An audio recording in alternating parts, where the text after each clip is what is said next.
Est-ce qu'on peut dire que vous avez mis une mi-temps pour vous installer et qu'après, comme disait Roland tout à l'heure, c'est le rouleau compresseur qui s'est mis en marche?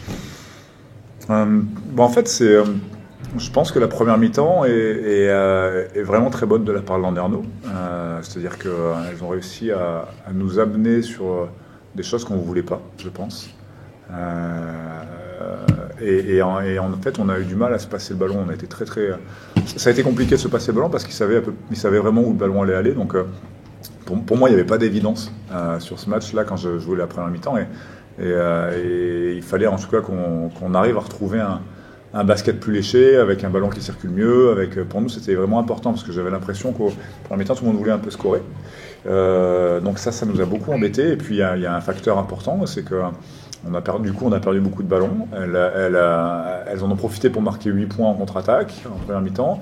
Elles sont à 9 points sur rebond offensif. Et puis en plus de ça, à un moment donné, elles finissent la mi-temps à 50%, mais à un moment donné, elles sont à 60% avec 3 tirs à 3 points manqués de la 14. Donc ça veut dire que les autres ont mis dedans vraiment. Je pense à Laura qui est derrière l'écran, qui prend des tirs qu'elle ne prend pas habituellement et qui a mis dedans. Je pense à Priscilla qui a été très à droite ce soir.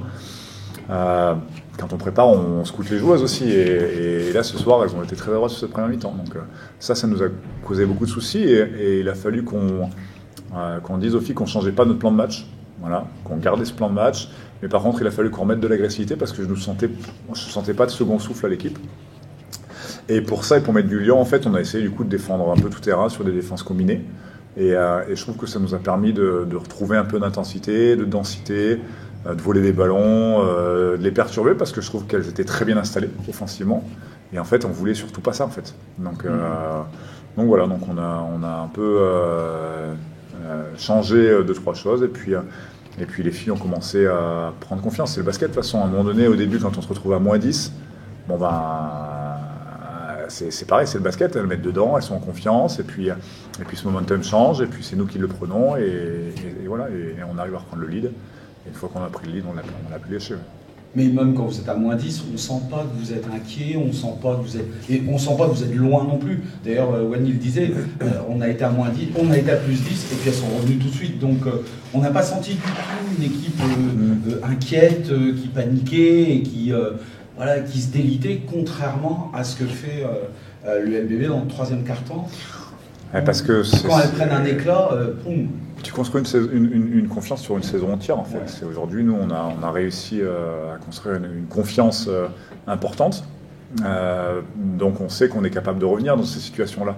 Donc on a confiance. Moi, malgré tout, je minimiserai un peu tes propos en disant que j'ai vu des joueuses frustrées sur la première mi-temps, vraiment, qui n'arrivaient pas à trouver leur basket.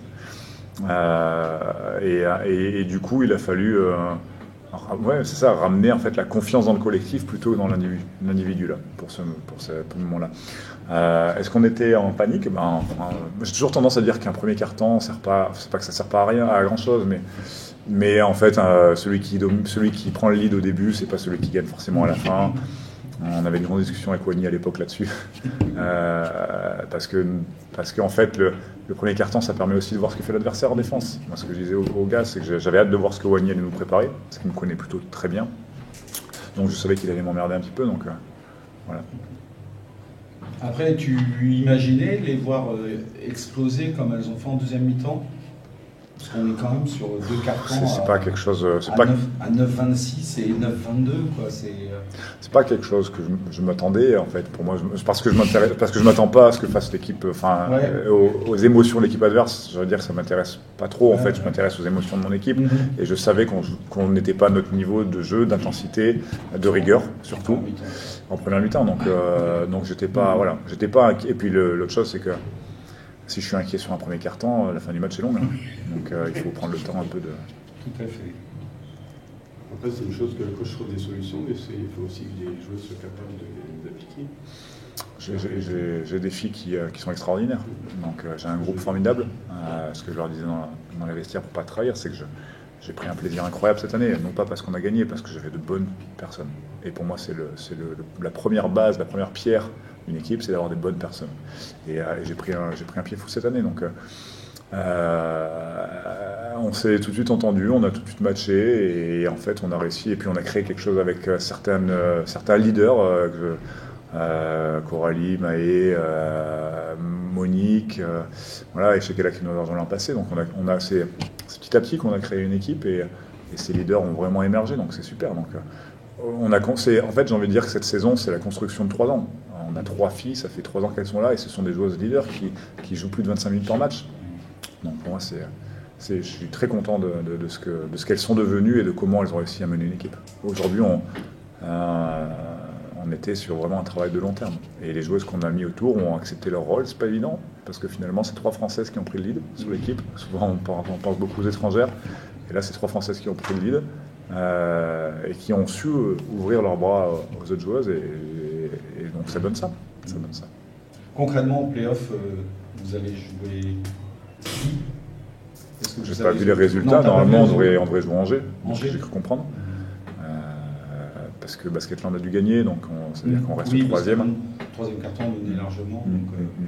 Angers, pas la plus facile des équipes. En dépit du classement, c'est une équipe un peu. Je ne sais pas s'il y a une équipe facile à jouer en vrai. Je ne sais pas. Je ne sais pas s'il y a une équipe facile à jouer. Les playoffs, c'est particulier. Là, pour le coup, il y a une chose qu'on n'a pas, c'est de l'expérience. Voilà. À ce niveau-là, nous, on s'est arrêté en quart finale l'année dernière. De 2 points, on ne passe pas. Donc on engrange quand même cette expérience de quart de finale, mais voilà, la suite, on ne sait pas comment on va le gérer. Aujourd'hui, j'ai une joueuse qui partira pour les demi-finales, et je sais que c'est quelque chose qui est un crève-cœur pour elle, donc il faut qu'on arrive à gérer cette émotion-là. Voilà, donc aujourd'hui, je pense qu'il faut qu'on essaie d'aller le plus loin possible. Je pense que ce que les filles ont fait cette saison rend tous les Charnaisiens et la Saône-et-Loire fiers, et pour moi, c'est le plus important, parce qu'on fait ça.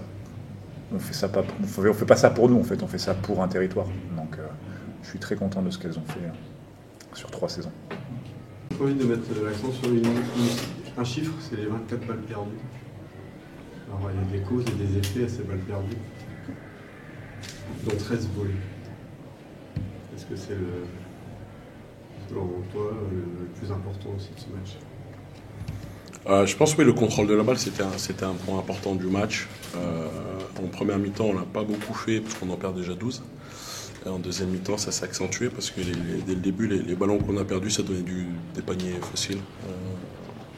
Donc je pense que c'est un gros acte, les pertes de balles, mais d'accord, je pense que c'est aussi le regain d'agressivité et d'intensité qu'elles ont mis en début de deuxième mi-temps qu'on n'a pas matché. Mais ça c'est pareil, c'est quelque chose sur lequel on était prévenu, mais le problème c'est qu'on n'a pas été capable de la matcher et ça peut être problématique si en playdowns on est comme ça. C'est-à-dire que concrètement vous avez joué une mi-temps, la première. Ouais, concrètement on a joué une mi-temps, la première, alors j'ai envie de dire, je crois qu'on mène 20-10 très vite. Ouais. On mène 20-10 très vite et on leur permet de revenir très vite aussi. Parce que en fait, on est à plus 10 et tout de suite, on se relâche un petit peu, on commence à lâcher des ballons. Et ça, c'est notre vrai problème, cette incapacité à être bon dans la durée.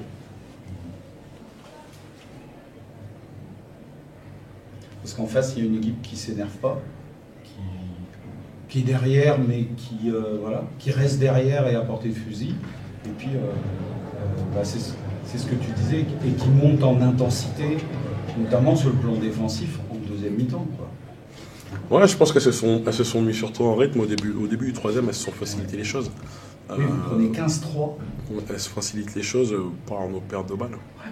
Nos pertes de balles, où il y a des pertes de balles où on n'est pas solidaire, où on laisse la meneuse toute seule. Il y a des pertes de balles où elles viennent nous prendre la balle dans les mains. J'ai une idée en tête où on sort de temps mort et Strootman a fait une interception sur la première remontée. Donc voilà, c'est ce type de match, il faut être prêt dans l'intensité. Et faire une bonne première mi-temps, ça ne suffit pas. C'est 40 minutes. Et offensivement aussi, il y a un deuxième mi-temps qui est escalé, mais il y a une grosse difficulté à trouver des tirs que vous n'aviez pas en première mi-temps. Je pense que c'est parce qu'en première mi-temps, on arrive à franchir. On sait que c'est une équipe qui ferme beaucoup la raquette, donc on arrive à trouver des bons tirs ouverts à 3 points, qu'on a pris avec confiance. et qu'on a mis. Donc ça nous a permis de mettre 2 points. Deuxième mi-temps, on a arrêté de franchir et puis sur le pick and roll, on a commencé à arrêter la balle alors qu'un des objectifs du match était de jouer moins de pick and roll que d'habitude. Sur le switch, on a beaucoup arrêté la balle, on a essayé de chercher la grande alors qu'on voulait chercher les choses autour. Et ça nous a mis en difficulté. Et puis après, le match, il se délite au fur et à mesure aussi. Je pense que les filles, mentalement, prennent un coup et ça se délite un petit peu. Mais ouais, je pense qu'on a moins de tirs ouverts parce qu'on franchit moins et que aussi on va moins sur des choses où on était performants en première mi-temps et trop sur pick and roll.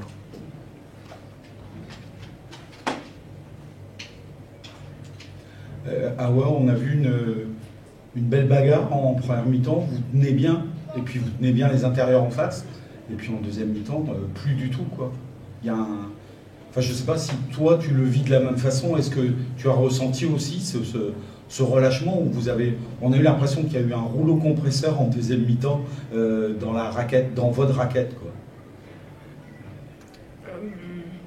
Moi, je rejoins Wani sur le fait que oui, en deuxième mi-temps, on n'a pas su matcher l'intensité que Charnay nous a proposée.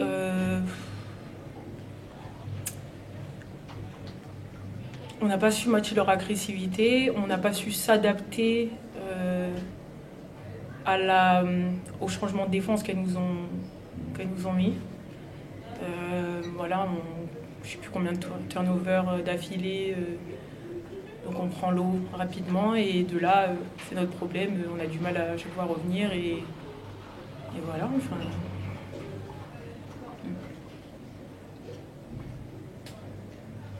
Donc ce qui se passe à l'extérieur de la raquette a des répercussions sur l'intérieur de la raquette totalement. Parce qu'elles prennent une confiance énorme aussi. Elles volent pas le ballon, donc elles vous marchent dessus après parce qu'elles déboulent. Parce qu'on peut voir ça comme ça, parce que c'est difficile d'arrêter quelqu'un qui arrive. Ouais, après c'est difficile de trouver une personne qui va stopper Makani en fait, tout simplement déjà de base. On n'a pas. Nous, Nage, elle nous manque. Enfin, en vrai de vrai, là, Nage, elle manque. C'est dans des matchs comme ça qu'on a besoin d'une personne qui va se donner à fond, ça sort un bulldog en défense et en attaque. Donc voilà.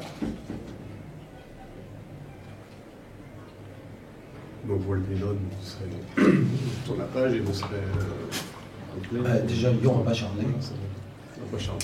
Oui, il n'y aura pas Charnay, mais La Roche, c'est une équipe un peu le même type, qui est très intense, alors avec des pourcentages peut-être à points un peu moins bons, mais c'est une équipe très très intense. Donc il faudra qu'on soit capable de matcher ce type d'intensité sur la longueur. Parce qu'on y arrive sur des périodes, mais il faut qu'on y arrive sur la longueur, c'est-à-dire que tout le monde doit se mettre au niveau de l'intensité. En fait, c'est vraiment un travail collectif. Donc oui, il n'y aura pas Charnay, mais le premier match sera La Roche, et La Roche, dans l'intensité, c'est ce genre d'équipe. Et dans l'agressivité. Oui, c'est ça que je veux dire, intensité, agressivité. Après, offensivement, c'est différent, mais nous, sur demi-terrain, on a réussi à contrôler ce qu'on voulait contrôler, globalement. Par contre, sur la transition, sur nos balles perdues, là, on a vraiment été en difficulté. Et sur le rebond offensif aussi, surtout en deuxième mi-temps. Enfin, en première mi-temps, on laisse quand même 7 points sur rebond off. Mais en deuxième mi-temps, on a lâché des points. Et puis, on sait que c'est une équipe qui se nourrit de ça, quoi. Donc, et La Roche, ce sera pareil.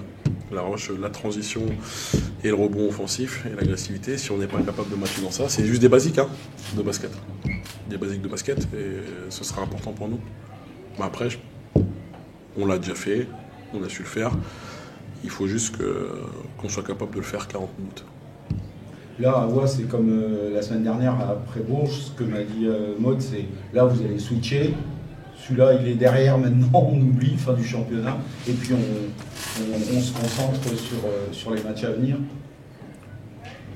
Nous, on voulait utiliser ce match pour bosser sur les playdowns. Est-ce qu'on l'a utilisé à bon escient? Je ne sais pas. Sur la première mi-temps, oui. Ça nous aidera, oui. Mais de base, c'était le match de Bourges qui était censé nous aider en fait. Donc là, je sais pas. Là, c'est un peu bizarre. 2 matchs d'affilée. Ça nous a aidé à moitié. Ça nous a aidé à moitié. Ça nous a aidé sur 20 minutes. Mais après, voilà, c'est notre problème. De toute façon, depuis le début de la saison, c'est ça. On tient 30 minutes, 20 minutes, et on lâche à la fin, malheureusement. Après, on peut se dire aussi que Charnay ne joue pas dans le même championnat. Cette année, elles font un championnat exceptionnel. Elles sont vraiment dans le haut de tableau. Et puis, oui, mais on est dans France, tout le monde peut battre tout le monde. Ouais. Enfin, c'est pas Charnay ou enfin, ça aurait pu être n'importe qui d'autre. Tout le monde c'est homogène. Enfin, je veux dire, c'est pas Charnay le truc. C'est nous. Oui, là tu penses que c'est surtout vous. Oui, c'est nous. Ouais. C'est nous. Charnay est une bonne équipe, mais nous aussi. C'est juste nous qu'on n'a pas matché pendant 40 minutes. Ok. C'est tout.